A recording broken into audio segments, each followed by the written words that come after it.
Hello students. अपना BST का organising chapter चल रहा था। ऑर्गेनाइजिंग में हमने आज की क्लास में पढ़ना था steps in the process of organising. क्या क्या स्टेप्स लेने पड़ते हैं ऑर्गेनाइजिंग की प्रोसेस को फुलफिल करने के लिए। Organising involves a series of steps that need to be taken in order to achieve the desired goal. Let us try to and understand how organizing is carried out with the help of an example.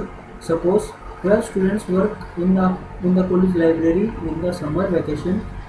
One afternoon they are told to unload a shipment of new release stock of bookshelves and then dispose of all waste, packaging, paper etc.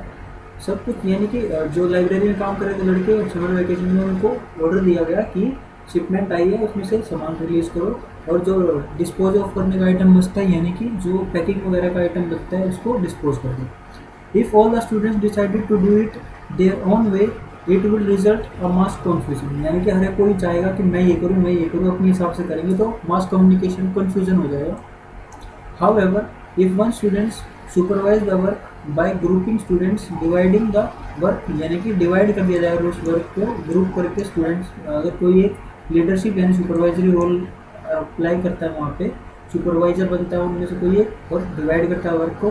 Assigning each group their quota, developing reporting relationship among them in the job will be done faster and a better manner, यानी कि अगर work को completely divide कर लिया जाए और सबको responsibility दे दी जाए जिससे वर्क अच्छे से कंप्लीट हो जाएगा और फास्टर वे में कंप्लीट होगा।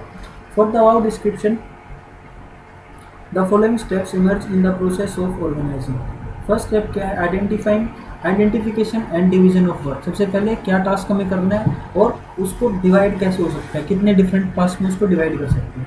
The first step in the process of organising involves identifying and dividing the work that has to be done in accordance with previously determined plan, यानी कि प्रीवियसली जो हमें प्लान डिटरमाइन कर रखे हैं उनके बेसिस पे जो हमें डिसाइड करना है, जो हमें काम को कंप्लीट करना है उसके हिसाब से हमने उसको डिवाइड करना है।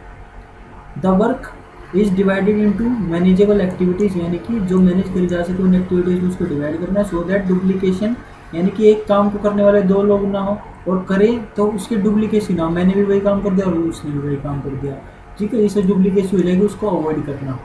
The burden of work can be shared among employees, यानी कि सबके बीच में डिस्ट्रीब्यूट करना। नेक्स्ट आता है डिपार्टमेंटलाइजेशन, यानी कि डिफरेंट डिपार्टमेंट्स बना देना, वो उसके लिए रिस्पॉन्सिबल है, वो इस चीज़ के लिए रिस्पॉन्सिबल है, वो चीज़ रिस्पॉन्सिबिलिटी डिसाइड कर देना, वो आता है इस स्टेप में।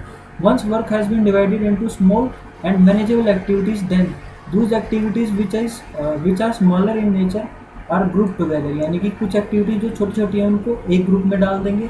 सच सेट फैसिलिटेट स्पेशलाइजेशन, जिससे जो काम वो काम कर रहा है, जो बंदा वो काम कर रहा है उसको उसमें स्पेशलाइजेशन मिल जाएगी।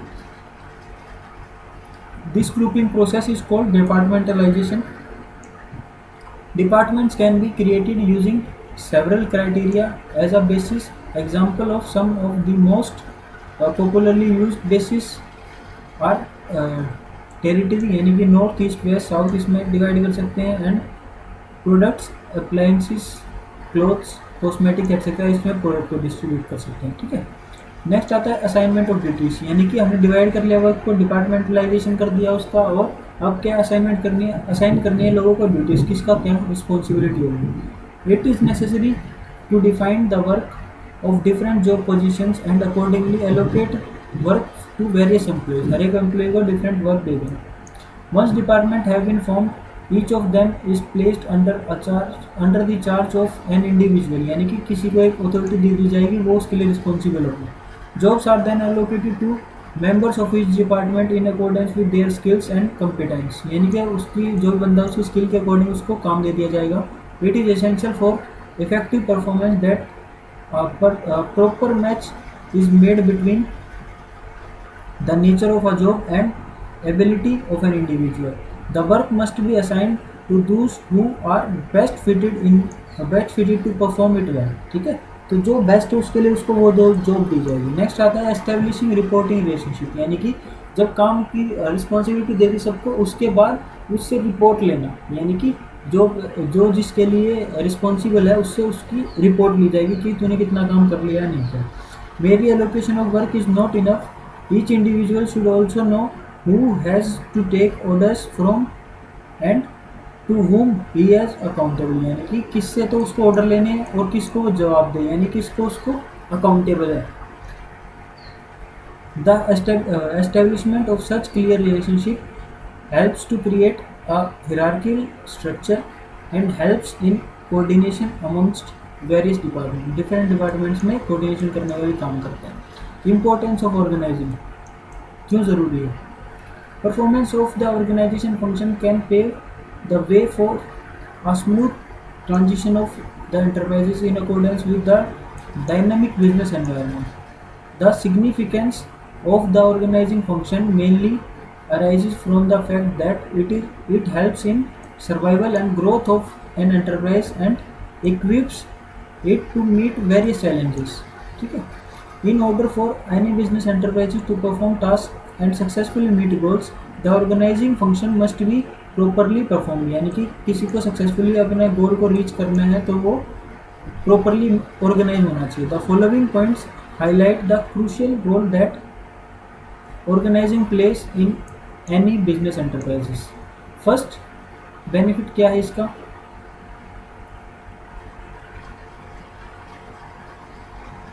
ठीक है. बेनिफिट्स ऑफ स्पेशलाइजेशन, स्पेशलाइजेशन की नॉलेज मिल जाती है. जो बंदा जिस काम को रेगुलरली कर रहा है तो उसको उसके करने में एक तो एक्सपर्ट हो जाता है, तो एक्सपर्ट की नॉलेज मिलती है उससे. Organising leads to systematic allocation of job amongst the workforce, यानी कि हर एक वर्कफोर्स में ऑर्गेनाइजिंग होता है, सिस्टमेटिक वे में लोगों वर्क को डिस्ट्रीब्यूट किया जाता है. This reduce the workload as well as enhance productivity because of specific worker performing a specific job on a regular basis. यानी कि कोई आदमी एक काम को रेगुलरली कर रहा होगा तो वो उसमें से एक्सपर्ट हो जाता है, जिससे एक्सपर्टाइजेशन का बेनिफिट मिलेगा. Repetitive performance of a particular task allow a worker to gain experience in the area and leads to specialisation. Next benefit क्या है इसका, इंपॉर्टेंस क्या है? क्लैरिटी इन वर्किंग रिलेशनशिप, यानी कि सबको पता होता है कि उसको क्या काम करना है. The establishment of working relationship clarifies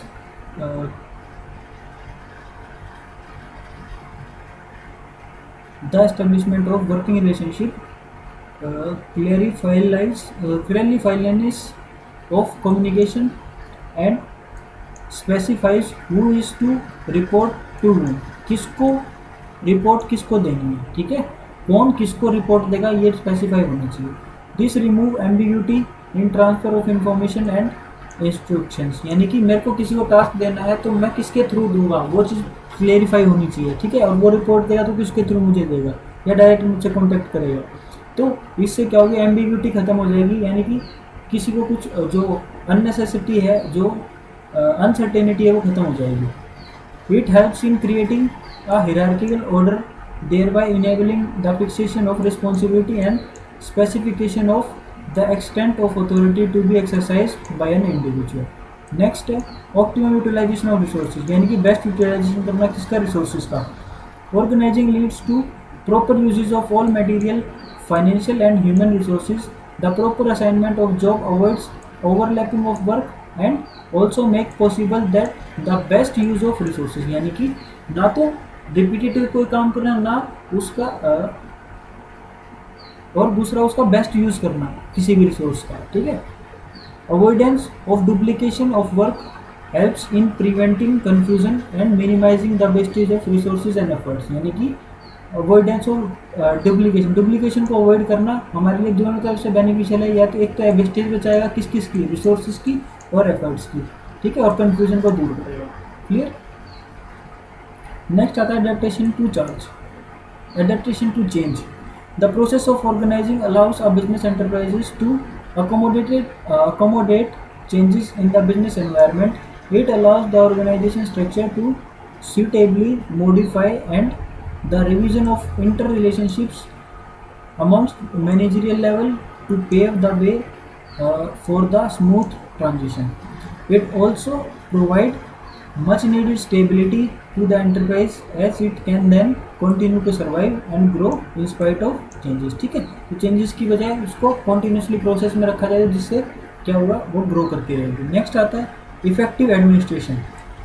organising provide a clear description of job, यानी कि सबको पता होता है कि किसको क्या काम करना है, and related duties this helps to avoid confusion and duplication.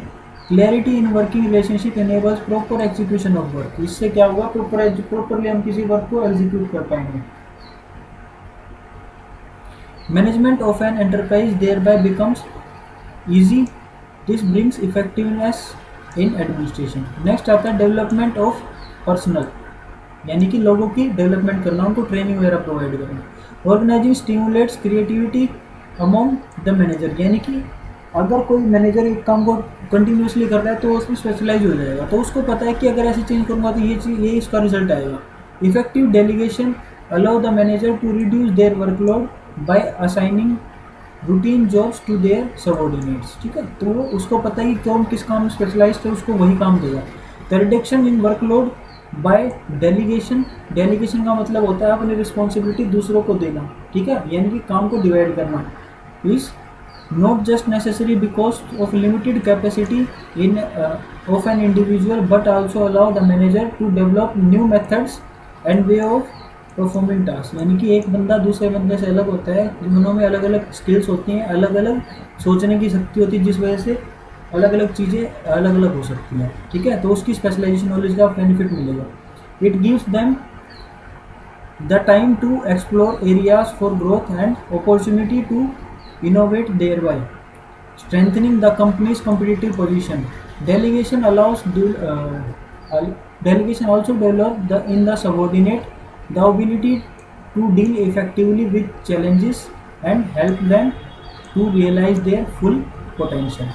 Next आता है expansion and growth। Organizing helps in the growth and diversification of an enterprise by enabling to divert from existing norms to taking up new challenges. ठीक है, तो उसको expand कर देता है, यानी बढ़ा देता है, और हम एक चैलेंज पे ना रह के हम डिफरेंट न्यू चैलेंजेस को टैकल करना सीख जाते हैं। It allows a business enterprises to add more job position, departments and even diversify their product lines. New geographical territories can be added to current areas of operation।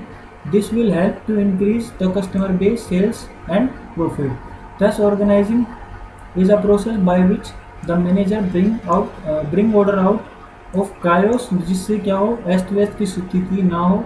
Remove conflict among people, जो के बीच में लड़ाई दूर हो सकती है।